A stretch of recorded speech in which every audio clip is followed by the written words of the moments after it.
안녕하세요. 5월의 첫날 5월 1일 큐티 가이드 시작하도록 하겠습니다.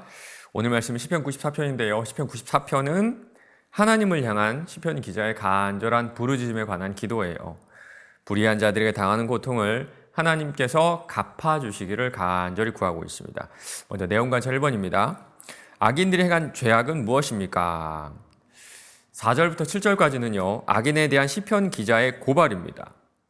악인들은요. 입, 손, 생각, 뜻 모두가 총체적으로 다 타락해 있어요. 특별히 마구 짓거리며 오만하게 떠들면서 사람들을 괴롭힌다고 하죠.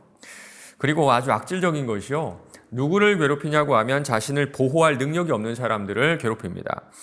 과부와 나그네를 죽이며 고아들을 살해하며. 그들이 이렇게 악하게 사는 이유는 딱 하나입니다. 말하기를 여호와가 보지 못하며 야곱의 하나님이 알아차리지 못하리라 하나이다. 죄에 사로잡힌 사람들의 큰 특징이죠. 누군가 내 죄를 심판할 사람이 없다고 믿기 때문에 이렇게 서슴없이 죄를 짓고 있는 겁니다. 2번입니다. 시인은 어떤 사람이 복이 있다고 말합니까? 11절까지는요. 악인들의 모습을 보여주다가 12절부터는 초점을 의인들에게로 쫙 돌립니다. 여호와여 주로부터 징벌을 받으며 주의 법으로 교훈하심을 받는 자가 복이 있나니. 저희 교회에 주일학교 아이들이 약 1000명 이상 있는데요. 그 가운데 제가 혼을 내는 아이들은 딱 3명입니다. 3명. 정확히 말하자면 2명. 제 아이들이에요. 다른 아이들은요. 잘못을 해도 제가 좀처럼 혼내지 않습니다. 특별히 위험한 짓을 하거나 그렇지 않는 이상은 아이들을 혼내지 않아요. 저희 집에서도 마찬가지예요. 규칙을 어기면 벌을 주고요. 또 세상 사는 법을 여러 가지를 아이들이 듣기 싫어도 귀에 못이 박히도록 알려줍니다. 가끔씩 아이들이 그래요. 아빠 잔소리 좀 그만해. 아빠 이야기 좀 듣기 싫어. 막 그러는데요. 그렇게 얘기할 수밖에 없는 이유는요. 그 아이들이 제 아들, 제 딸이라서 그래요. 우리 하나님도 똑같습니다. 우리가 주로부터 징계를 받는 것은요. 하나님께서 우리를 자녀로 삼으셨다는 증거예요. 우리를 위해서, 우리의 유익을 위해서 때로는 훈련으로, 때로는 징계로 우리를 길러나가시는 겁니다. 3번입니다. 시인이 부르짖을 때 여호와께서 어떻게 도와주셨습니까? 16절 보면 이런 말씀이 있습니다. 사람 중에는 도와줄 사람이 없다 그래요. 누가 나를 위하여 일어나서 행악자들을 치며 누가 나를 위하여 일어나서 악행하는 자들을 칠까? 그러나 여호와께서 도와주셨다고 합니다. 근심에 눌려 있을 때 주께서는 변함없는 인자하심으로 붙드셨고 그의 영혼을 즐겁게 해주셨어요. 아마 상황은 변하지 않았을 겁니다. 환경 자체도 크게 달라지지 않았을 것 같아요. 그러나 여러분도 경험하셨겠지만 어떤 순간에 내 영혼에 독수리가 정말 날개치며 올라감 같은 새 힘을 주실 그럴 때가 있잖아요. 그 힘으로 어려운 상황을 넉넉하게 이겨낼 수 있었던 겁니다. 연구와 묵상 질문입니다. 악행을 저지르는 자들의 생각 속에 하나님에 대한 근본적인 사상은 어떤지 묵상해 봅시다 나오는데요. 4절에서 8절은 우리가 내용 관찰 1번에 살펴봤으니까요. 20절, 21절을 제가 읽어보겠습니다. 율례를 빙자하고 재난을 꾸미는 악한 재판장이 어찌 주와 어울리리이까? 그들이 모여 의인의 영혼을 치려하며 무죄한 자를 정죄하여 피를 흘리려 하나. 의인의 영혼을 치려고 하고요. 무죄한 자들의 피를 흘리려고 하죠. 이 세상을 선하게 다스리시는 하나님과 대적하는 그런 모습을 볼 수가 있습니다. 에베소서 2장 2절 말씀이에요.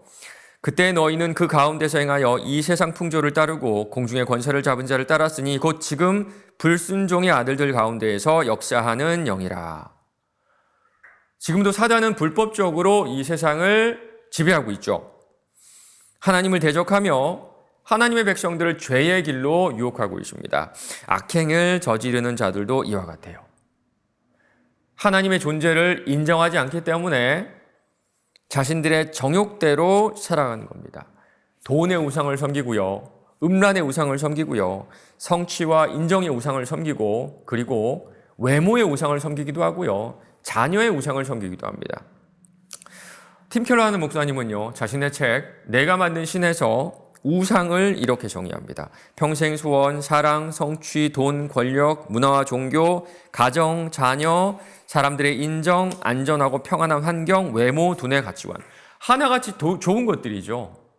모두 다 우리가 가지면 참 좋은 것들입니다. 그러나 사탄은 이 좋은 것들을 궁극적인 것으로 만들어서 우리가 하나님 대신 섬기고 하나님 대신 마음을 다 쫓게 만드는 거예요.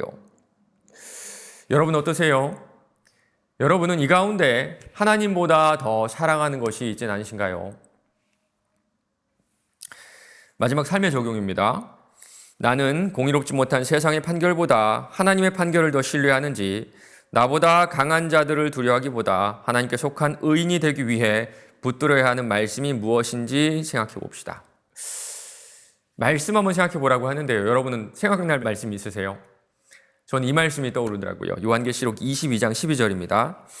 보라, 내가 속히 오리니 내가 줄 상이 내게 있어 각 사람에게 그가 행한 대로 갚아주리라. 이 망가진 세상이 전부가 아니라 주님이 오시면 새하늘과 새 땅이 열리는 진짜 세상이 시작되고요. 그때 우리 주님께서는 행한 대로 갚아주신다고 해요. 저는요, 이 세상의 것들에 유혹되기도 하고 또 마음이 좀 뭐랄까요? 마음이 그쪽으로 이렇게 쏠릴 때마다 이 말씀 생각하면서 다시 한번 예수 그리스도의 재림을 그리고 하늘의 상급을 사모하고 있습니다. 여러분 어떠신가요? 여러분의 각자에게 주신 하나님 말씀을 더 신뢰하시나요? 아니면 이 땅의 것들에 마음을 쏟으며 살아가고 계신가요? 각자의 인생 가운데 주신 그 말씀을 묵상하며 한 주간을 마무리하시는 토요일 되시기를 주님의 이름으로 간절히 축원합니다.